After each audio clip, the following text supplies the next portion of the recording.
Well, all right. Hey. Hey everybody, Hi. it's Bridget and Warren from Germany and the States, and we are going to talk about what your website should do. So, a lot of times businesses have a website, they feel like it's a reflection of them. Hmm. In many ways, it is, but your website is marketing to your audience. So, you only have a few seconds. They land on it either from their phone or on their desktop, and it has to speak to them right away. What are your goals? What do you want people to do? Because when it comes to a website, it's all about human behavior. So, Warren, like when somebody comes to you and they're like, this is awesome, I found you, you do websites, uh, I need one. Like, how do you have that conversation with a small business to talk about, okay, what are your goals? Marketers, we always say, what are your goals? And small Yeah. businesses are, I want more money. So, can you kind of like talk about how we can break that down? Sure. Yeah, it's usually the first thing I say is I'm going to want money for this website. Now, that's a good question because, oddly, when people want a website, the first thing they say is, so I need a website for my business, and I'm sending you the domain name of a website I really like the look of.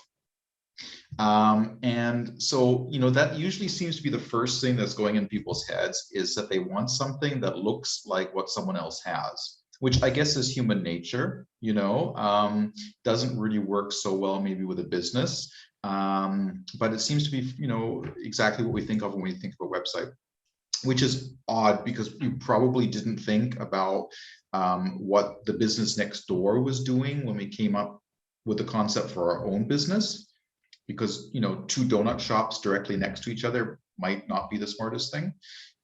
So we think very specifically on what we'd like our business to do and what we would like to do with our business. And then when it comes to the website, we just seem to lose all ideas. So I, yeah. yeah, I'm with you on that. I find it Mhm. very odd. People will always tell me when I'm writing for websites that I want, or when I'm working for agencies and they'll say, I want it to look like this. And I'm like, Yeah.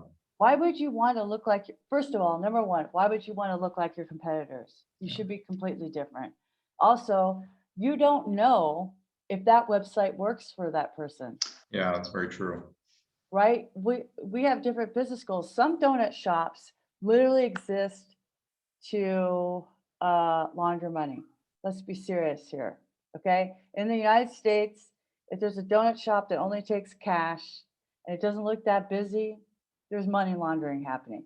Like it doesn't take a whole lot of. So their goal isn't to be busy. Their goal is to exist to launder money, right? So it doesn't matter that they don't have Google My Business. It doesn't matter that their site isn't mobile friendly, that they haven't posted on Instagram since 1965. Okay. So the comparing to the Joneses, that like there's a life lesson in there. Like you may think the Joneses have everything, but also they Yeah. hate each other. Yeah. So don't, I mean, maybe they have a really big house, but the wife is having an affair with the pool man. The husband has super high blood pressure. He's about to get fired from his job. He's mortgaged to the hilt. Stop comparing yourself to people that you don't have the data for, right? So, and also you might not have the infrastructure. So, like, when clients ask you, Warren, like, I mean, you know me, I'm always breaking things down in ways people can understand. So, like, when people say, I want it to look like this, how do you have the conversation with them when maybe they don't have the right content for that look, or that look doesn't communicate the same vision? Yeah, it's I usually try to find a happy medium because, it's if someone has a website in mind that they've seen somewhere else, they don't like it for the entire website. They probably haven't even maybe used the website. So what appeals to them are usually, one or two eye-catching things, And, you just have to strip away the layers. It's like, okay, so what specifically do you like? And then they'll say, I like that news ticker, or I like if I mouse over the picture, it zooms out. It's going to be very, very little things. So, these sorts of eye candy, you can put into basically any theme. But I really try to get them back, right to the big questions. It's like, why do you want this website? What is this website going to do for you? What are you offering? How are you offering it?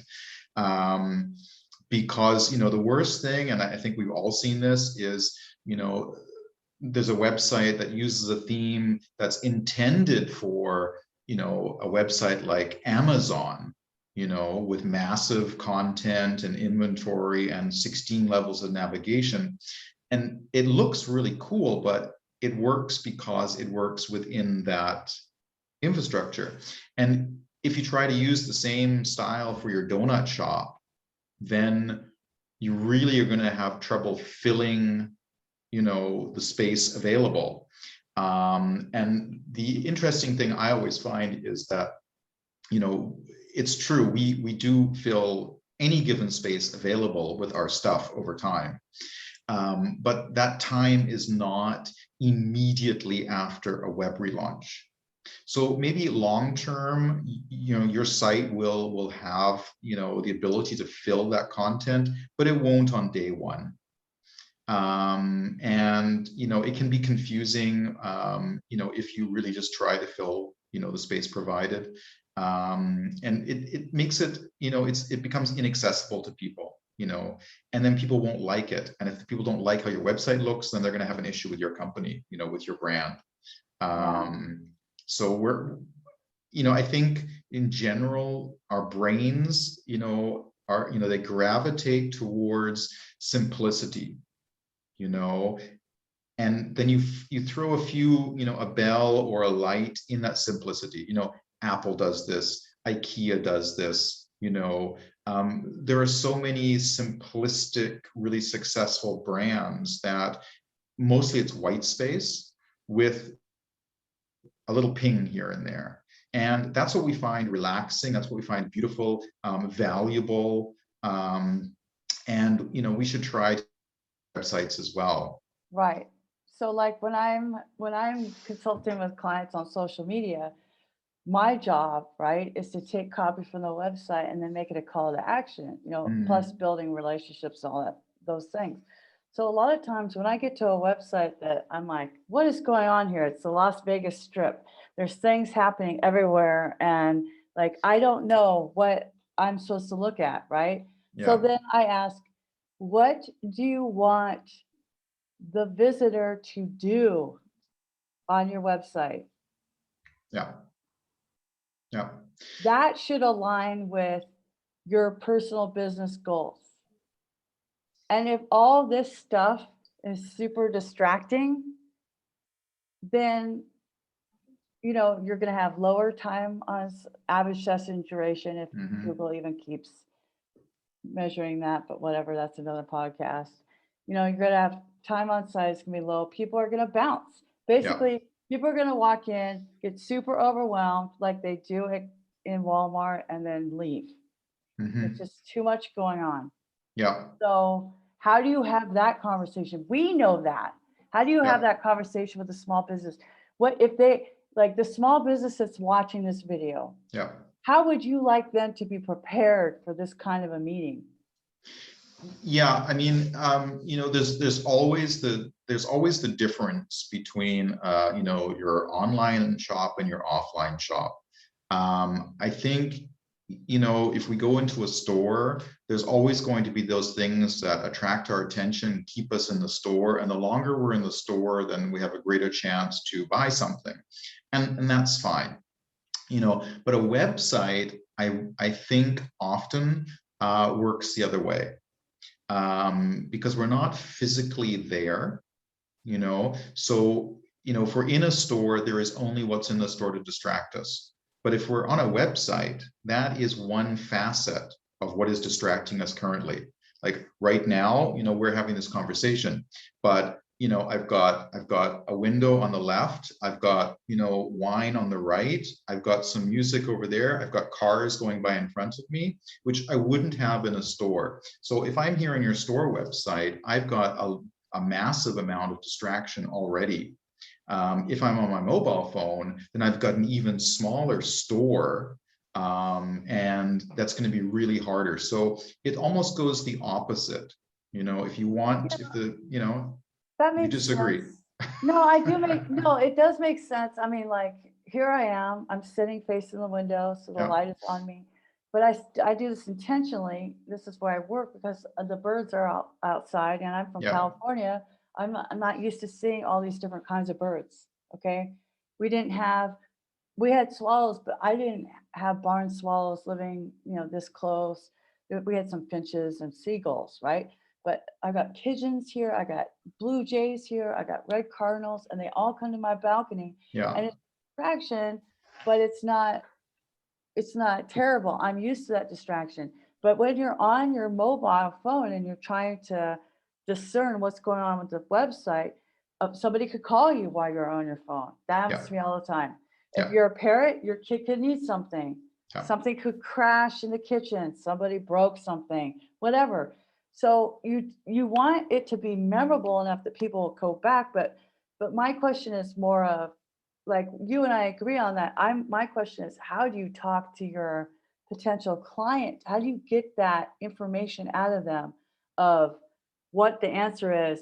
What do you want people to do when they land at your homepage? yeah, yeah. I The mean, journey, I guess marketers call it, right? yes, you could, yes, we could use that term.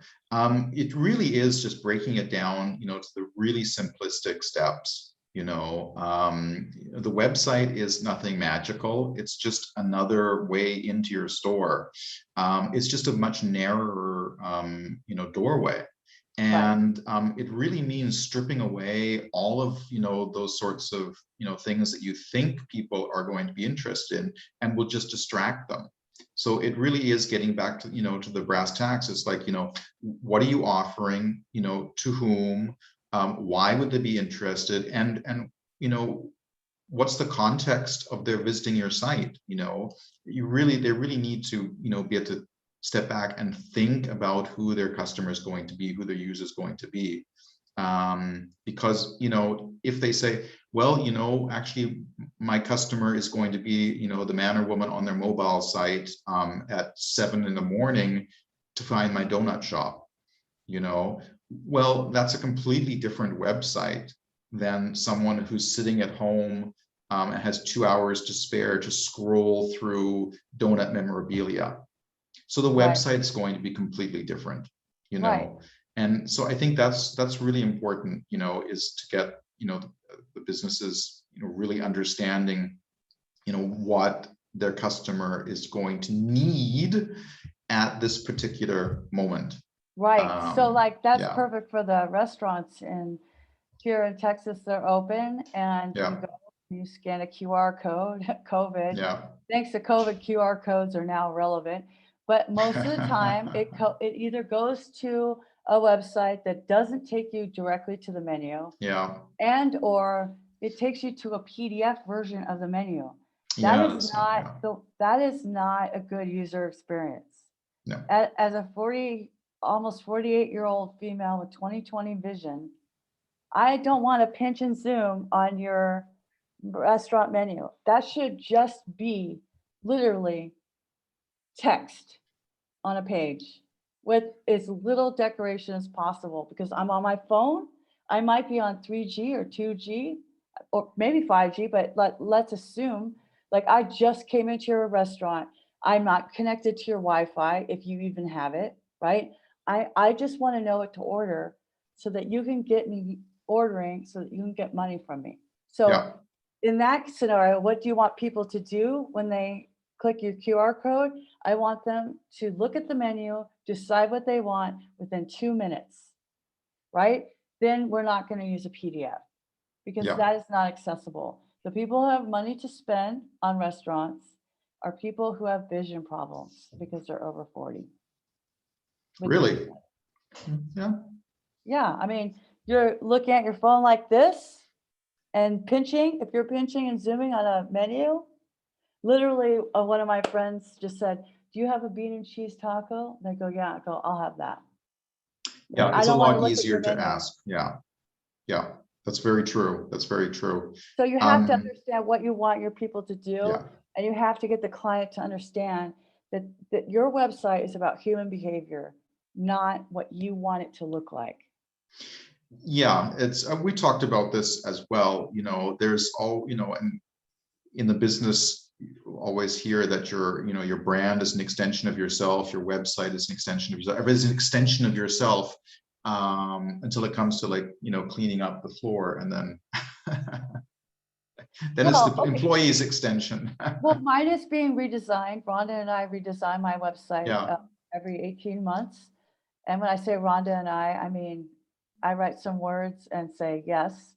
But like right now, it started with like the dragons and very Asian looking background images, because my brand logo is my tattoo. My tattoo came first. Okay. And then because it's a dragon with cherry blossoms. So and then next it was milk and cookies, because you could do this yourself. Like, let me give you the ingredients, and because I like baking.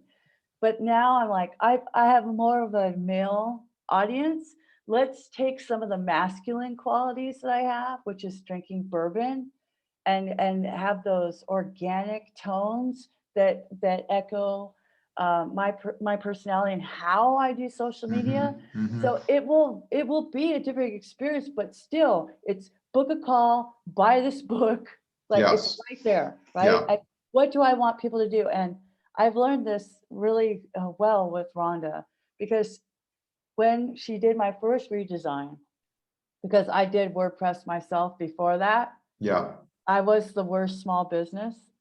My tagline is your voice, your brand, your power, your brand, your voice, your power, your brand.